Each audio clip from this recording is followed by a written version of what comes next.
Welcome back to Aquaculture Frontier. Today we're joined with two founders of a local freshwater prawn breeding company specialized in Macrobrachium rosenbergii, which is giant freshwater prawn. Thank you both for being here today.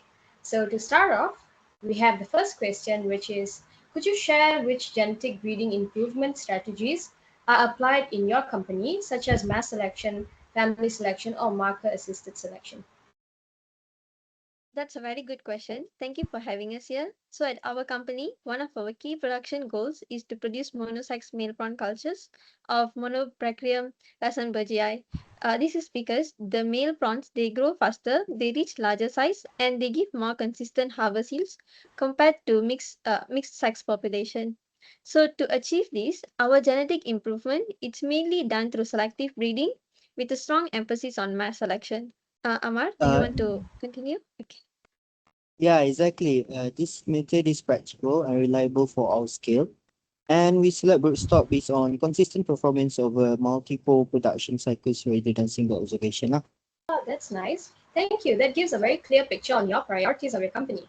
So moving on, may I know which traits are most important in your breeding program? Um, our top priority is growth performance, specifically body weight and size at harvest. These traits directly determine farm profitability and market value. Faster growing prawns reduce culture time and also improve feed efficiency. Tash, do you want to add? We also pay close attention to survival and robustness, but growth remains the main driver. So, disease resistance and environmental tolerance they are considered indirectly. So, if a prawn grows well and survives consistently under our farm conditions, it stays in the breeding pool. However, over time, this also helps to improve the resilience of the stock naturally. Oh, that's interesting and how your company works. Well, does your company use gene expression or transcriptomic data in decision of breeding? At the moment, we don't directly apply large scale gene expressions or transcriptomic tools in our routine breeding. This is because most Malaysian work in this area it is still at its academic research level, and the cost and the infrastructure required also quite high for commercial operation like ours. Yeah, I I want to see. add a bit. Um, However, we do able to apply targeted molecular knowledge, especially for monosex male production. While we don't run transcriptome-wide analysis, we rely on well-established sex-related biomarkers, particularly on the androgenic gland and its insulin-like androgenic gland hormone, or IAG, which is known to control male differentiation and also male type growth in prawns. Yeah. Ah, I see. So for now, molecular analysis are largely research based. So that's very helpful. Could we move on to talking about broodstock selection? So how do you select broodstock in your operations? Um, Broodstock selection is based on observable performance and health. We choose individuals that grows fast, reach large size, and show good survival, and we also have no visible disease signs. Reproductive performance is also critical, especially in females, where egg quality and hatch success matters. Apart from that, because a major focus of our company is monosex male production, this is because, as I said earlier, male prawns they grow faster and they achieve higher harvest weights. So, for these, sex-related biomarkers are also extremely important. Do you want to continue, Miss? Yeah, sure. The key biomarker we rely on is the androgenic gland, specifically the insulin-like androgenic gland hormone, or IAG. This hormone controls male sexual differentiation and also male type growth pattern in prawns. High IAG activity is a strong indicator of illness, and targeting this pathway allows us to produce male bias or all male population, which significantly improve farm performance. Yeah, that's all. All right. Thank you for explaining that process. Well, let's discuss on the nursery phase next. So, I've got a question. During the nursery phase, does your company conduct analysis for specific biomarkers to ensure the post-larval quality in terms of health, growth, and survival, as well as environmental tolerance? For routine nursery operations, we do not conduct any advanced biomarker or pathogen testing in-house. Day-to-day quality assessment is based on survival, growth performance, behavior, as well as water quality management. However, when specific concerns do arise, like unexplained mortality, poor growth, stress symptoms, or for validation under research or improvement programs, samples are sent to external laboratories. So these include government labs, universities, as well as private diagnostic centers. Hmm, interesting. Yeah, depending on the objective, external labs may conduct pathogen detection using PCR or qPCR, tissue histology, or targeted biomarker analysis. In research or collaborative projects, biomarkers such as digestive enzyme activity, antioxidant enzymes, stress indicator, or gene expression may be analyzed to assess health status, growth potential, survival capacity, or tolerance to environmental stress. These analyses are not done routinely but are used to selectively support decision making and long term improvement. Ah, that makes sense. It's interesting to see how quality control is handled at nursery stage. Well, speaking of stages, have you noticed difference in strains in handling environmental stress? Yes, from our experience with giant freshwater prawns, different strains definitely behave differently under different farm conditions. So, for instance, the selected GI Macro 2 strain, which comes from selective breeding, it shows much better survival during the larval stage compared to the control GI Macro 2 and Siratu strain. So, Siratu is often used as a benchmark in hatcheries because of its proven performance in survival and growth, so it's useful for comparison with newer strains. While all strains can tolerate environmental changes, the selective line performs better under stressful conditions. This leads to higher survival, more consistent growth, and better productivity. And it's showing uh, how important genetics are for prawns resilience lah. Thank you. Well, that shows genetic really plays an important role. So, moving on, let's talk more on disease management. So, which pathogen poses most significant risk in your operation and how they are detected in your company, either through PCR, qPCR, culture, or histopathology?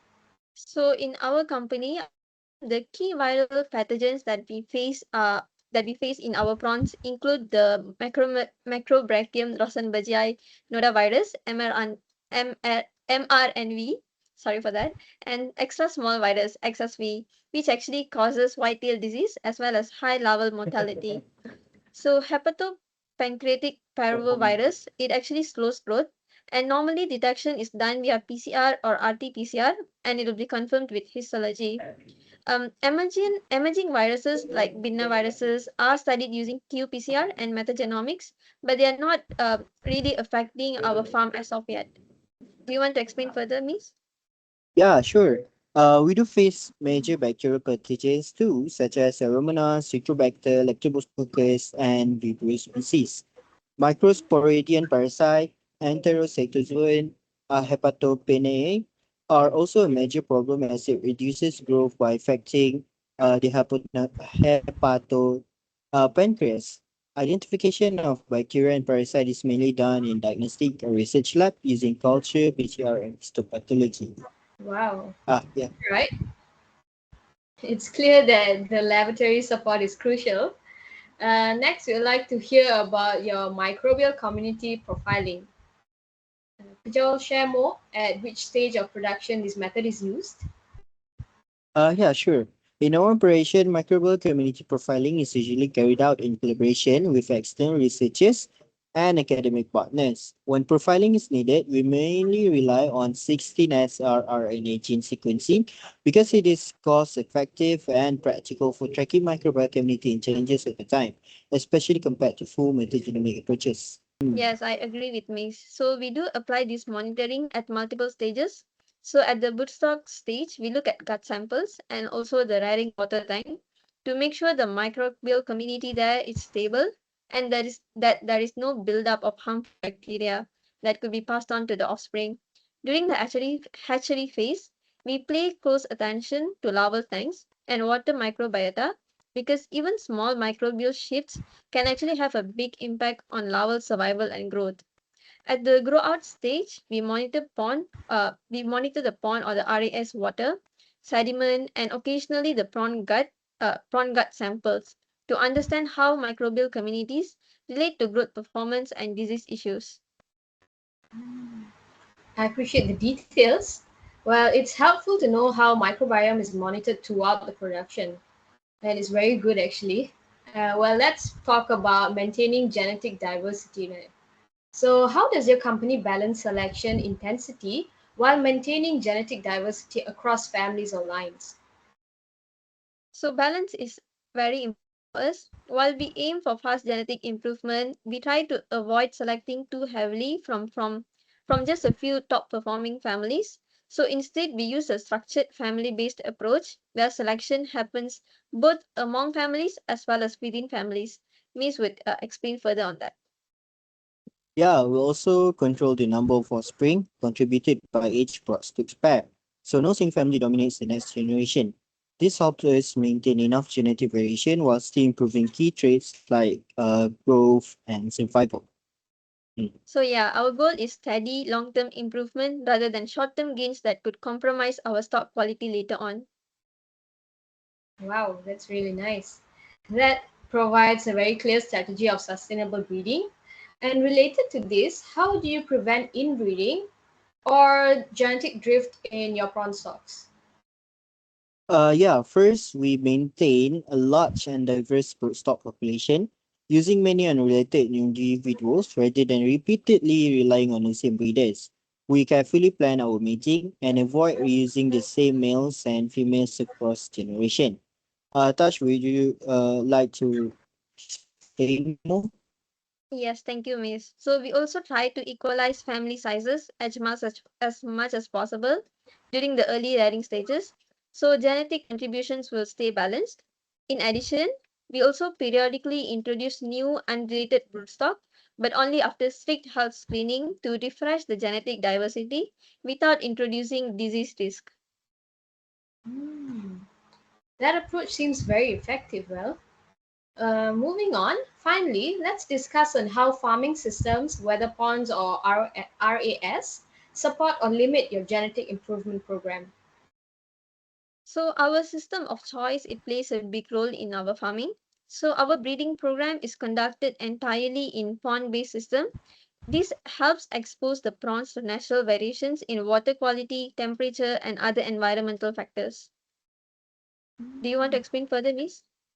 Yeah, while this variability can make genetic evolution more challenging, it also allows us to work with larger population sizes, which is important for maintaining genetic diversity and also preventing inbreeding. Hmm. So we always carefully monitor the performance and account for environmental effects when selecting broodstock. So the genetic gains we achieve are relevant and robust under real farming conditions. Wow, nice. Thank you for sharing those insights. It really highlights the link between system design and breeding outcomes. Well, that marks the end of our interview. Thank you both for sharing insights in your prawn breeding program. It is impressive to have you combine selective breeding, monosex male production, and careful microbial and genetic management. Well, your approach shows how science and practical farming work together to improve the growth, survival, and sustainability. Well, we appreciate you giving us a clear picture into our modern freshwater prawn aquaculture in Malaysia. Thank you for having us. Yeah, thank you for having us.